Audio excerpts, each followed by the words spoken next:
Olá, olá pessoal, sejam muito bem-vindos e muito bem-vindas para a nossa aula de matemática para a turma do 4º e 5º ano. Eu me chamo professora Cristian Ferrão, a professora de matemática de vocês.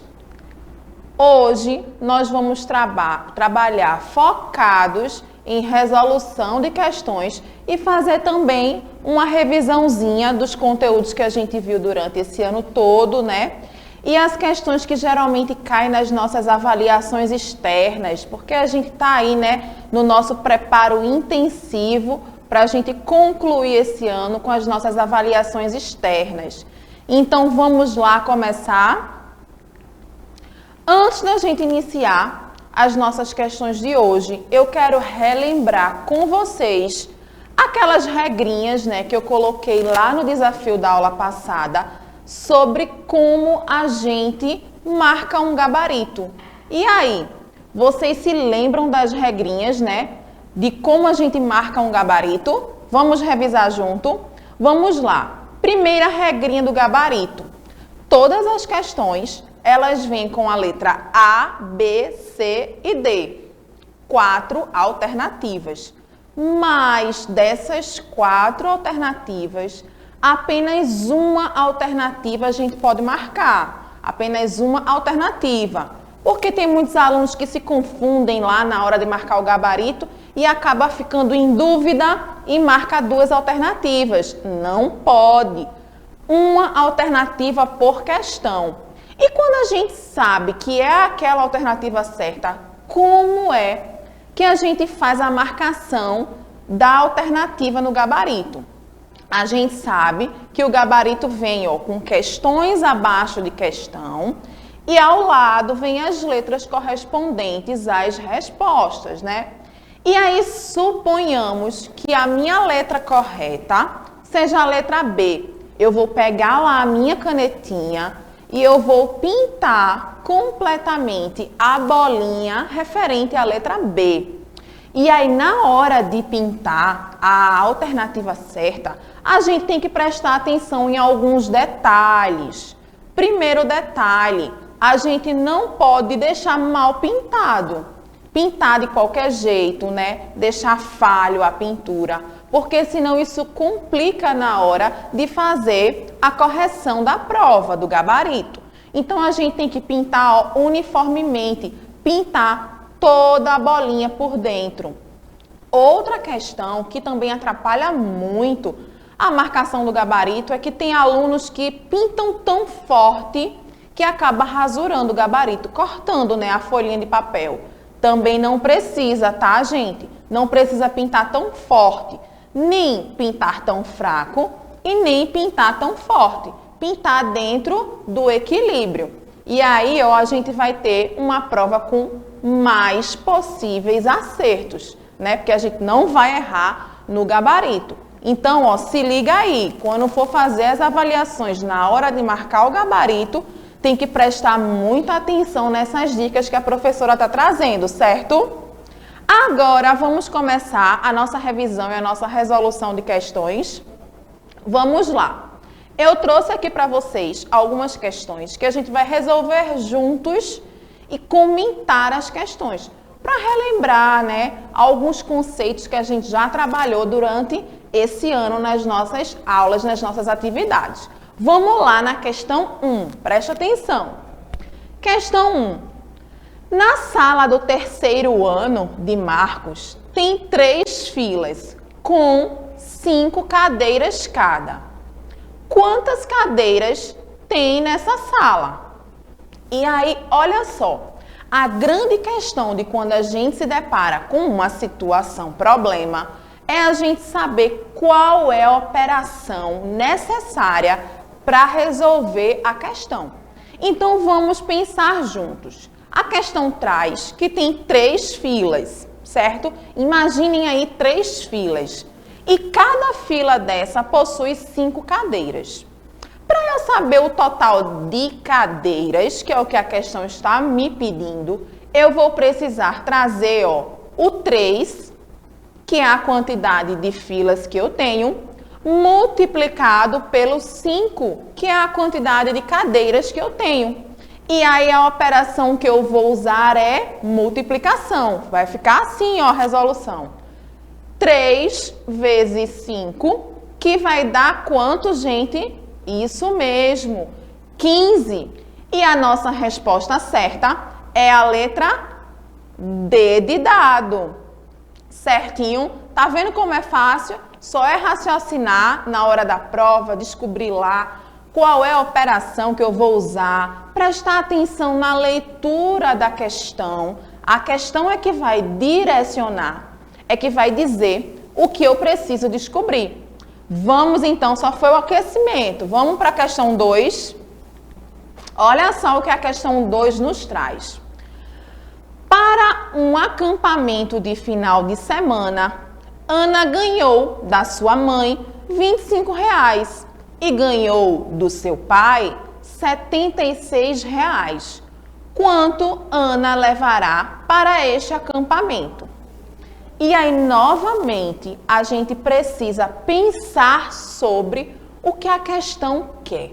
Veja só, ela ganhou uma quantia da mãe para levar para o acampamento e ganhou uma outra quantia do pai.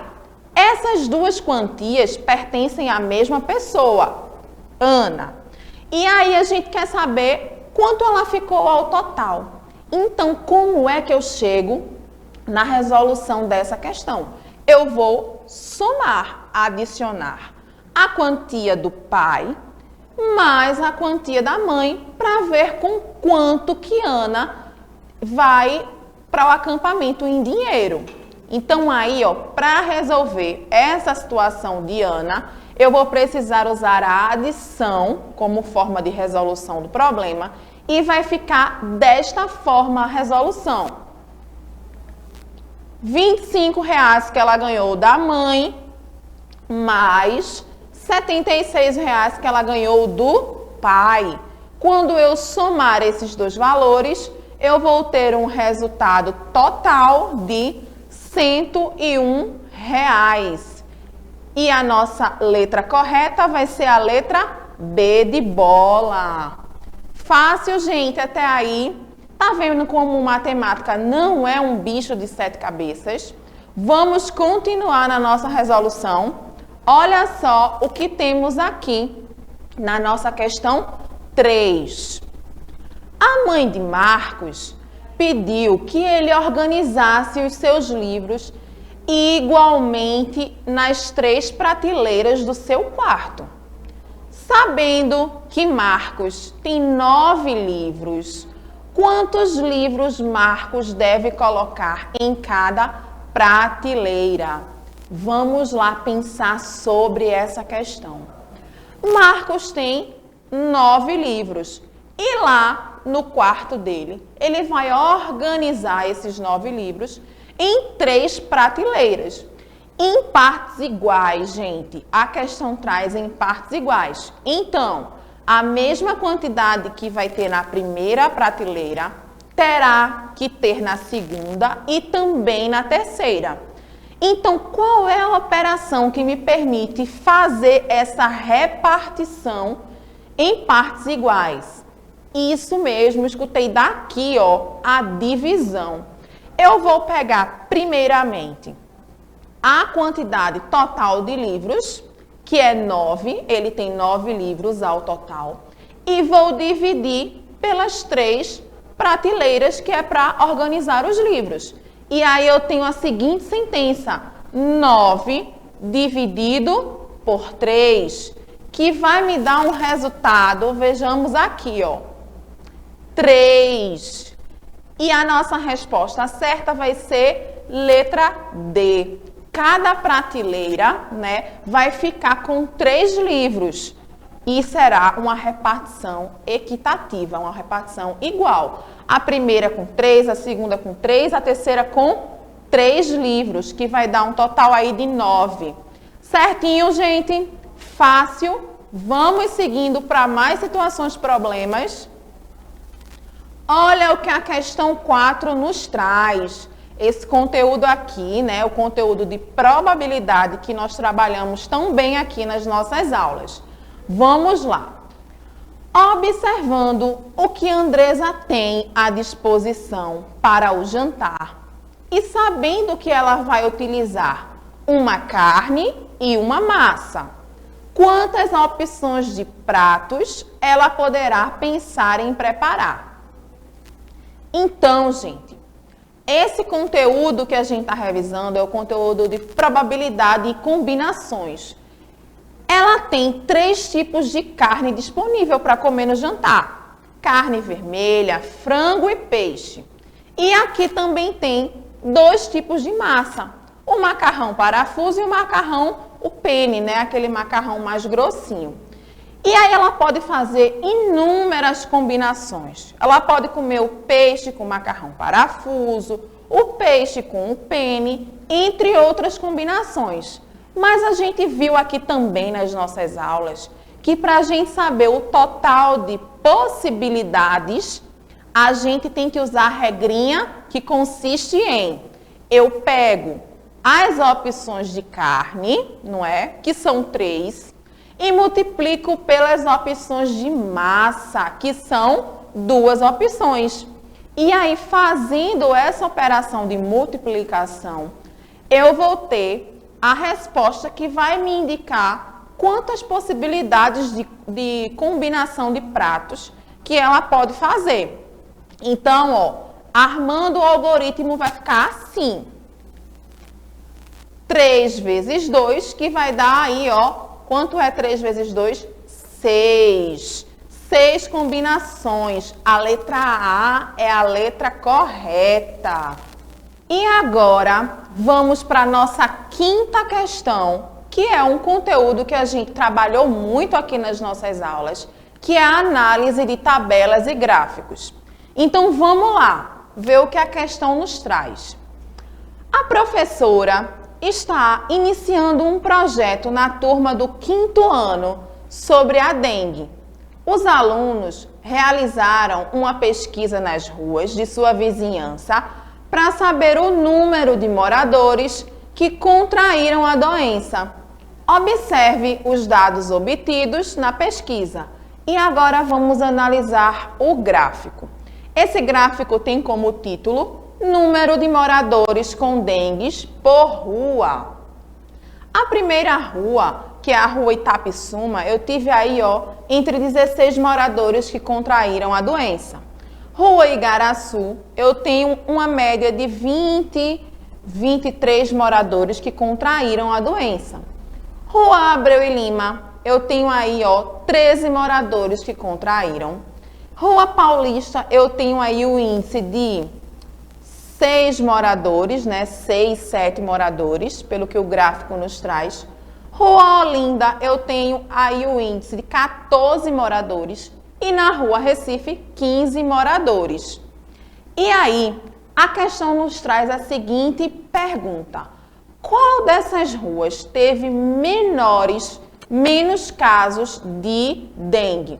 Analisando a oscilação do gráfico, a gente percebe que a Rua Paulista, que teve apenas 7 casos de dengue, é a rua que teve, né, menos casos de dengue. Então, a nossa resposta certa vai ser a letra D de dado. Certo, turma? Vamos então agora para a questão 6. A questão 6 nos traz: no dia 4 de setembro de 2020, a cidade do Paulista completa 85 anos de fundação. Em que ano a nossa querida cidade do Paulista foi fundada? E aí, olha só, vamos aqui pensar. Qual é o ano que nós estamos hoje? 2021, não é isso? E aí, quanto tempo de fundação tem a cidade do Paulista? Tem 85 anos. Para a gente saber a resposta dessa questão, precisamos usar uma subtração. Vamos pegar, olha só, 2020, né, que foi o ano que ela completou os 85 anos de fundação, menos os 85 anos da fundação.